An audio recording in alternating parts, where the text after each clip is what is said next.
Hello बच्चों, welcome back to my channel. बच्चों, आज हम लोग क्लास 7 के चैप्टर 2 प्राणियों में पोषण के जो रिलेटेड क्वेश्चन आंसर है उसको हम लोग सॉल्व करने जा रहे हैं। तो पहला हमारा है कि खाली स्थानों को भरना है। मानव पाचन के मुख्य चरण के बारे में जानकारी देनी है। ठीक है, तो मानव चरण के मुख्य चरण कौन कौन से है? पहला हमारा अंतःग्रहण पाचन है, दूसरा पाचन है, उसके बाद अवशोषण है, उसके बाद स्वर्गीकरण है, उसके बाद निष्कासन है। ठीक है। प्रश्न 2 है, मतलब खाली स्थान। मानव शरीर की सबसे बड़ी ग्रंथि का नाम क्या है? तो यकृत है। मानव शरीर की सबसे बड़ी ग्रंथि का नाम यकृत है। आमाशय में हाइड्रोक्लोरिक अम्ल एवं डैश का स्राव होता है जो भोजन पर क्रिया करते हैं। तो क्या है? अमाशयी। उसको क्या कहते हैं? अमाशयी कहते हैं। क्षुद्रांत की आंतरिक भित्ति पर उंगली के समान अनेक प्रवर्त होते हैं जो डैश कहलाते हैं। क्या कहलाते हैं? दीर्घ रोम कहलाते हैं।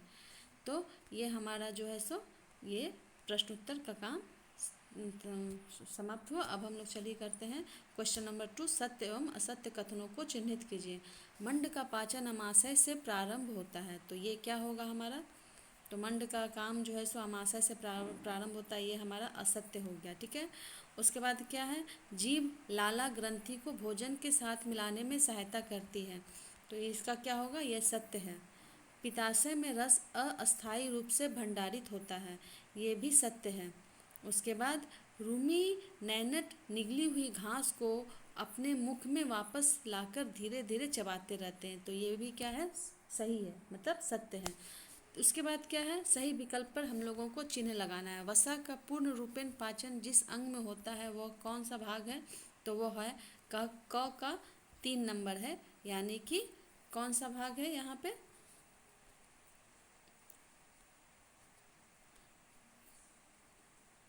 उसके बाद हमारा है ख का जल का अवशोषण मुख्यतः जिस अंग द्वारा होता है वो क्या है? तो वो है हमारा बृहदांत्र। नेक्स्ट हमारा है कॉलम ए को कॉलम बी से आपको मैच करना है। खाद्य घटक क्या है? तो खाद्य घटक देखिए यहाँ पे आपको मैचिंग करना है। खाद्य घटक का जो होगा वो पाचन के उत्पाद होगा, कार्बोहाइड्रेट का मतलब शर्करा होगा, प्रोटीन का हम लोग एमिनो अम्ल से करेंगे मैचिंग। उसके बाद हमारा है वसा, वसा का वसा अम्ल एवं गिल्स राल से करेंगे। उसके बाद क्या है? दीर्घ रोम क्या है? वो कहाँ पाए जाते हैं एवं उनके कार्य क्या है? तो शुद्रांत्र या छोटी आंत की भीतरी दीवार पर हजारों उंगली जैसी रचनाएं उभरी रहती है, इन्हें ही दीर्घ रोम कहते हैं। दीर्घ रोम शुद्रांत में उसके बाद उनके कार्य क्या है? तो दीर्घ रोम शुद्रांत में। उसके बाद क्या है? पित्त कहाँ निर्मित होता है? यह भोजन के किस घटक के पाचन में सहायता करता है? तो पित्त का निर्माण यकृत में होता है और इसका संग्रहण पित्ताशय में होता है। यह भोजन में उपस्थित वसा का पाचन करता है। उस कार्बोहाइड्रेट का नाम लिखिए जिसका पाचन रूमिनेंट द्वारा किया जाता है परंतु मानव द्वारा नहीं, इसका कारण बताइए। उस कार्बोहाइड्रेट का नाम सेलुलोज है जिसका पाचन मनुष्य नहीं करता है, यह सिर्फ रूमिनेंट मवेशी द्वारा ही इसका पाचन होता है। रूमिनेंट एक जानवर है, उसके बारे में यहाँ जिक्र की गई है। इसका कारण यह है कि सेलुलोज एक विशेष प्रकार का कार्बोहाइड्रेट है और इसका पाचन रूमिनेंट्स कर सकते हैं। रूमिनेंट्स में क्षुद्रांत एवं बृहदांत के बीच एक थैलीनुमा बड़ी संरचना होती है जहाँ भोजन के सेलुलोज का पाचन यहाँ पर कुछ जीवाणुओं द्वारा किया जाता है जो मनुष्य के आहार नाल में अनुपस्थित, यानी कि मनुष्य के आहार नाल में वो चीज़ नहीं रहती है। क्या कारण है कि हमें ग्लूकोज से ऊर्जा तुरंत प्राप्त होता है? ग्लूकोज शर्करा का सरल रूप है। ग्लूकोज शर्करा का सरल रूप है जिसे पाचित करना बहुत ही आसान है और यह तुरंत ही आंतों द्वारा अवशोषित हो जाता है। यही कारण है कि हमें ग्लूकोज से तुरंत ऊर्जा प्राप्त होता है। आहार नाल के कौन सा भाग द्वारा निम्न क्रियाएं संपादित होती है? तो जो है उसके बाद जो है सो यहाँ पे आपका देखिए, यहाँ पे 9वां का भी आंसर दिया हुआ है। उसके बाद क्या है? मानव एवं अमीबा के पोषण में कोई एक समानता एवं एक अंतर लिखिए। तो मानव एवं अमीबा के पोषण में समानता क्या? ये दोनों ही विषम पोषी पोषण करते हैं क्योंकि दोनों में ये सभी क्रियाएं होती है जिनमें खाद्य पदार्थों का सरल पदार्थों में परिवर्तित किया जाता है एवं ऊर्जा मुक्त होती है। साथ ही साथ इनमें अंतर्ग्रहण, पाचन, अवशोषण, स्वांगीकरण एवं निष्कासन आदि भी होता है। मानव एवं अमीबा के पोषण में अंतर क्या है? अमीबा में पाचन क्रिया बहुत ही सरल है जबकि मनुष्य में यह बहुत ही जटिल है। उसके बाद प्रश्न क्या है, प्राणी अपना भोजन किस प्रकार बनाते हैं। तो प्राणी अपना भोजन प्रत्यक्ष और परोक्ष रूप से पौधों से प्राप्त करते हैं। कुछ प्राणी सीधे ही पौधों से भक्षण करते हैं, जबकि कई अन्य उन जंतुओं को अपना आहार बनाते हैं जो पौधे खाते हैं।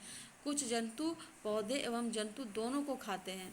मानव सहित सभी जीवों को वृद्धि करने, शरीर को स्वस्थ एवं गतिशील बनाए रखने के लिए किस चीज़ की आवश्यकता होती है।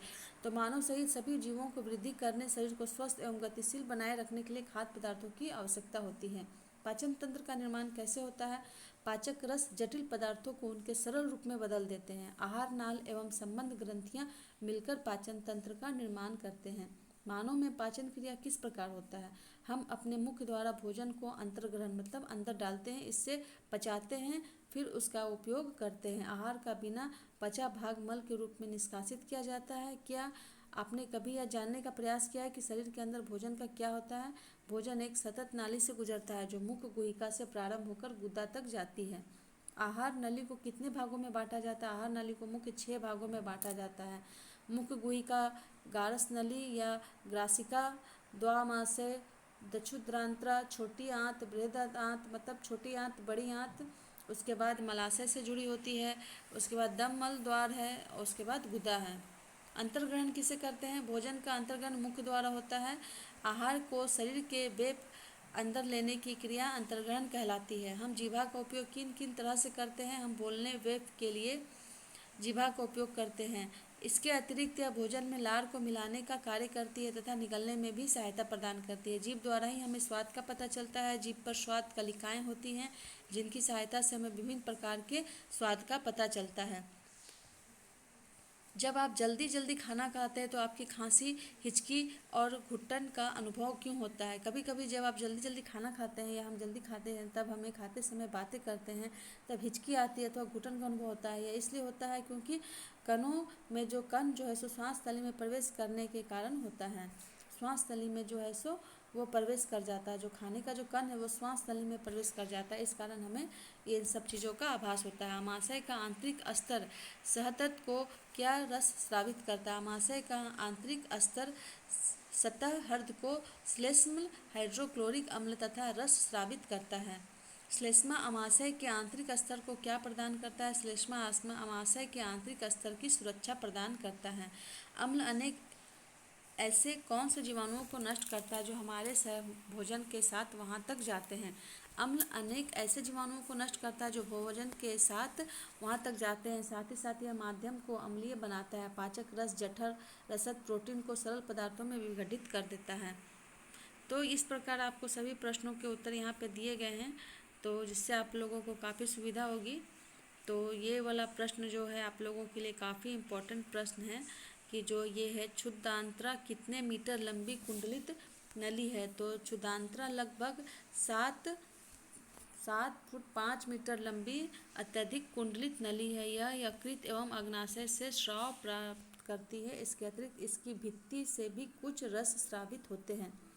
यकृत किस ग्रंथि की है। तो यहाँ आपको जवाब दिया गया है। पित्तरस किसे कहते हैं। अग्नाशय की बड़ी ग्रंथि और वह किसके नीचे स्थित होती है। अग्नाशय किस कार्य और तथ्यों पर कार्य करता है। ये सभी प्रश्न आपको के उत्तर यहाँ पे दिए गए हैं।